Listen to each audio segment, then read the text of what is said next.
नमस्कार साथियों। आज के वीडियो में लैंगिक समानता के बारे में चर्चा करेंगे और लैंगिक समानता के कुछ नकारात्मक पक्ष भी होते हैं, उसके बारे में विशेष रूप से बातचीत करेंगे।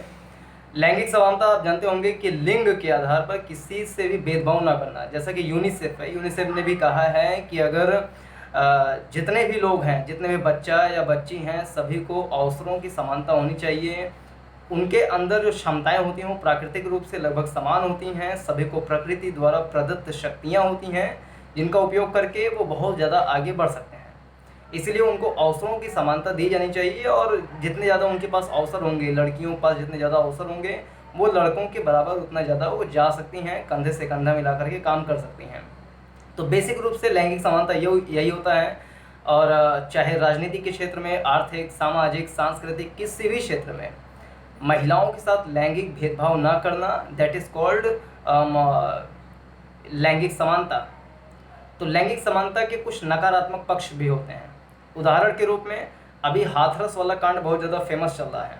हाथरस कांड में एक वीडियो क्लिप आई थी जिसमें एक वकील हैं, वकील और एक एसडीएम है, उनके बीच में कुछ कह सकते हैं कि बातचीत हो रही थी। बातचीत के रूप में झगड़ा हो रहा था उनके बीच में, जिसमें एक व्यक्ति ने ऊपर पोस्ट में लिखा हुआ था कि इन एसडीएम को ये भी नहीं पता है कि महिला से कैसे बातचीत करना चाहिए।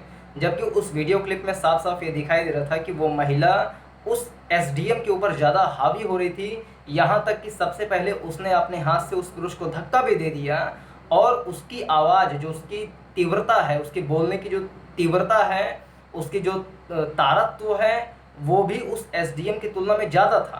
लेकिन चूंकि एसडीएम उसको बोल रहा था और वो महिला वकील भी उस एसडीएम को बोल रही थी, लेकिन वहाँ पर चूंकि एक पुरुष और एक महिला वाली बात हो गई, तो महिला भले ही उसके ऊपर ज़्यादा हावी हो, भले ही वह चीज़ ज़्यादा बोल रही, भले वह पहले हाथ उठा दी, लेकिन उस पोस्ट में साफ साफ दिखाई दे रहा था कि जो लिखा हुआ था उस पोस्ट में वो ये कि एसडीएम जो है महिला के ऊपर हावी हो रहे हैं, अपने पद का, अपने नौकरशाही का, अपने अधिकारीपन का, अपने नौकरशाही का वो गलत फ़ायदा उठा रहे हैं और महिला के साथ अत्याचार कर रहे हैं, गलत तरीके से बातचीत कर रहे हैं। ऐसे ही बहुत सारे ऐसे चीज़ होते हैं जहाँ पर हम महिलाओं को मतलब आँख मूंद करके विश्वास हम कर लेते हैं कि महिला अगर बोल रही है तो सही ही बोल रही है।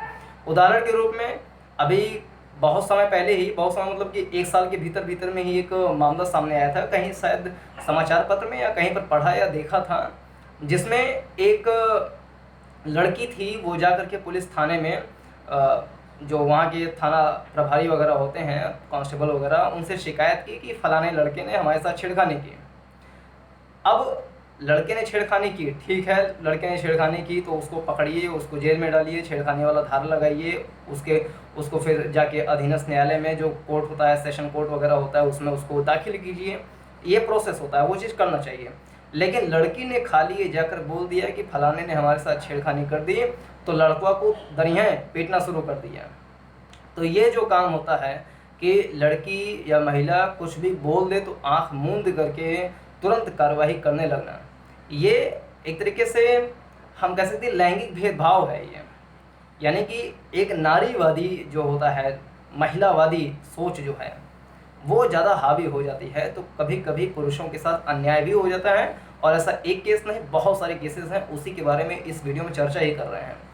एक मामला लिव इन रिलेशनशिप का आया था, अभी कुछ समय पहले ही लिव इन रिलेशनशिप का एक मामला आया था, जिसमें लड़की जो है एक लड़के के ऊपर आरोप ये लगाई थी कि इस लड़के ने हमारे साथ दुष्कर्म किया है। लिव इन रिलेशनशिप की आप परिभाषा जानते होंगे कि ब्याह ना करना, बिना ब्याह करे लड़का लड़की एक साथ में रहना, कुछ भी करना, शारीरिक संबंध बनाना, कुछ भी करना, that is called live in relationship. तो लड़कियां जो है वो लड़के के ऊपर आरोप लगाई थी कि इस लड़के ने जो है हमारे साथ दुष्कर्म किया है। ये मामला केस में गया, झारखंड उच्च न्यायालय ने उसमें सज़ा भी सुना दी लड़के के, कि लड़के को ऊपर जो है चार्ज भी लगा दिया, उसको सज़ा भी सुना दी। ये मामला सर्वोच्च न्यायालय में गया। सर्वोच्च न्यायालय ने ये चीज़ पाया कि जो उसके ऊपर यौन उत्पीड़न का आरोप लगाया गया है लड़के के ऊपर, ये इतने सारे तथ्य हमारे पास हैं, यानी कि सर्वोच्च न्यायालय के पास इतने सारे तथ्य हैं जो ये बात प्रमाणित करते हैं कि लड़के ने यौन उत्पीड़न अगर किया होता तो क्या वो चाकू के नोक पर उससे उत्पीड़न किया? अगर चाकू के नोक पर उत्पीड़न किया भी, तो क्या उत्पीड़न करने के बाद कोई लड़की उसी लड़के को प्रेम पत्र लिखती है? क्या उत्पीड़न करने के बाद भी वो लड़की उस लड़के के साथ 4 साल अतिरिक्त लिव इन रिलेशनशिप में रहेगी? अर्थात इस बात से साफ साफ साबित होता है कि वो लड़की लिव इन रिलेशनशिप में थी और गुस्सा, क्रोध, इन सब के कारण से वो लड़के के ऊपर दुष्कर्म का लांछन लगा दी और सर्वोच्च न्यायालय ने उसको बाइज्जत बरी कर दिया। इसके अलावा कुछ और भी केसेस हैं, जैसे कि पिछले दिनों ही अत्याचार, दुष्कर्म, इन सब से संबंधित करीब 9 मामले दिल्ली के अलग अलग न्यायालयों में चल रहे थे। उन सब से जब ये चीज़ पूछा गया कि आप इसके बारे में बताइए, अपना बयान दीजिए, तो बयान में वो सभी 9 के 9 मामले ऐसे आए जिसमें लड़कियों ने कहा कि हमने मात्र गुस्से की वजह से ये मामला दर्ज कराया था। भावनाएं जो होती हैं, वो लड़का हो चाहे लड़की हो, सभी में क्रोध, ईर्ष्या, वैमनस्य, ये सब जो भावनाएं हैं, जो मनोभाव हैं, ये सभी के अंदर रहते हैं। और लोग इस मनोभाव का अगर इस्तेमाल इसलिए करने लगें कि एक लिंग विशेष को ज़्यादा महत्व दिया जाता है, तो ये गलत हो सकता है, ये लैंगिक भेदभाव हो सकता है। ये जो 9 मामले आए थे, वो 9 मामले इसी तरीके से थे कि लड़कियां गुस्से की वजह से ये मामला दर्ज करा दी। अगर वो गुस्से की वजह से किसी के ऊपर केस दर्ज करा दे रही हैं और न्यायालय आंख मूंद करके फैसला देने लगे कि लड़कियां जो बोल रही है सही है बोल रही हैं और लड़के के ऊपर कार्रवाई करना शुरू कर दे, तो बहुत सारे ऐसे लड़के हैं जो जिनकी गलती भी नहीं है, लेकिन वो भुगत सकते हैं, उनकी ज़िंदगी खराब हो सकती है। इसी तरीके से 2012 में निर्भया वाला कांड हुआ था, बहुत दुखद कांड हुआ था। उसके बाद से प्रशासन, शासन पूरी तरीके से चुस्त दुरुस्त टाइट हो गई। प्रशासन को ये इतला किया गया, उसको निर्देश दिए गए कि जितने भी केसेस आए दुष्कर्म के, सभी मामलों को दर्ज किया जाए और उस पर यथासंभव काम किया जाए। 2012 में करीब करीब दिल्ली, अकेले दिल्ली में बात करें तो 1636 मामले दुष्कर्म के दर्ज किए गए 2013 में, और 2012 में 706 मामले दर्ज किए गए थे। 2012 में जब निर्भया का केस हुआ था, दिसंबर 2012 में केस हुआ था निर्भया वाला, अगर 2012 में देखें तो 706 मामले दर्ज किए गए थे। 2013 में चूंकि प्रशासन टाइट हो गया तो 1636 मामले दर्ज किए गए, यानी कि 700 से 1600 मामले मोटी मोटा, तो यानी कि 2 गुना से ज़्यादा मामले दर्ज किए गए। लेकिन इसमें एक चीज़ गौर करने की बात ये है कि जब 700 मामले दर्ज किए गए थे 2012 में, तो उसमें 49% ऐसे मामले थे जो कि दोष सिद्ध हुए थे, यानी कि 49%, मोटी मोटा 50% जो आरोपित थे वो सिद्ध हो गए कि ये आरोपित हैं, इन्होंने सच में गलत काम किया है, ये चीज़ सिद्ध हो गया। 50% मामले ऐसे थे जो कि सिद्ध नहीं हो पाए। और जब मामला 1600 तक पहुंच गया, जब प्रशासन टाइट हो गया, मामले 1600 दर्ज हो गए, उसके बाद पता लगा जो आरोपितों की संख्या है, जो प्रतिशत है, वो घट करके 27% हो गई। इसका मोटी मोटा मतलब समझने के लिए ये है, एग्जाम्पल के रूप में मान लीजिए कि 1000 केस कहीं पर आए किसी क्षेत्र विशेष में, और उसमें से 500 मामले जो है आरोपित निकल गए कि 500 मामला सही है, 500 मामले गलत हैं। अब सरकार जो है टाइट हो गई कि यहाँ पे सारे मामलों को दर्ज किए जाए। अब महिलाओं के अंदर थोड़ा सा आत्मविश्वास आ गया कि हम अपने भी केसेस को जाकर के दर्ज कर सकते हैं। अब पुलिसवा जो है हमारे केस को दर्ज करेगी ही। 1000 से 2000 मामले आ गए, प्रशासन टाइट हो गई, 1000 से 2000 मामले आ गए। 2000 मामले होने के बावजूद भी जो केस हैं, जैसे कि 27%, मतलब ये कि 1/4, अब मामले 2000 हो गए, मतलब कि 500 लोग अभी भी विक्टिम हो रहे हैं, यानी कि अपराधी घोषित हो पा रहे हैं। इसका मतलब जब 1000 लोग मामला दर्ज था तब भी 500 होते थे, जब 2000 था तब भी 500 होते थे। मतलब ये कि पहले भी 500 मामले फर्जी आते थे, और जब महिलाओं को थोड़ा सा वो मिलता गया, सपोर्ट मिलता गया, तो जो 1000 केसेस और बढ़े, वो सीधा सीधा गलत मामले आ गए। इसका मतलब ये है कि महिलाएं, बहुत बार ऐसा होता है कि वो अपने पुराने रंजिश, क्रोध, ईर्ष्या, वेमनस, live in relationship, boyfriend girlfriend, इन सब के कारण से केस दर्ज करवाती हैं, और ये बाकायदा सिद्ध होता है। ये चीज़ सिद्ध होता है, लड़की बाद में खुद अपने मुंह से बयान देती है। बहुत सारे ऐसे प्रमाण मिलते हैं, बहुत सारे ऐसे तथ्य मिलते हैं जो ये प्रमाणित कर देते हैं कि लड़की ने जानबूझकर के लड़कों को फंसाने की कोशिश की थी। ऐसे ही उड़ीसा का उच्च न्यायालय जो है, उसने अभी एक बयान दिया, एक मतलब टिप्पणी की उड़ीसा उच्च न्यायालय ने, कि अगर कोई भी लड़की लड़का कोई भी लड़का जो है वो लड़की से शादी का झांसा दे करके अगर उससे सेक्स करता है, संभोग करता है, तो उसको बलात्कार की श्रेणी में नहीं माना जाएगा।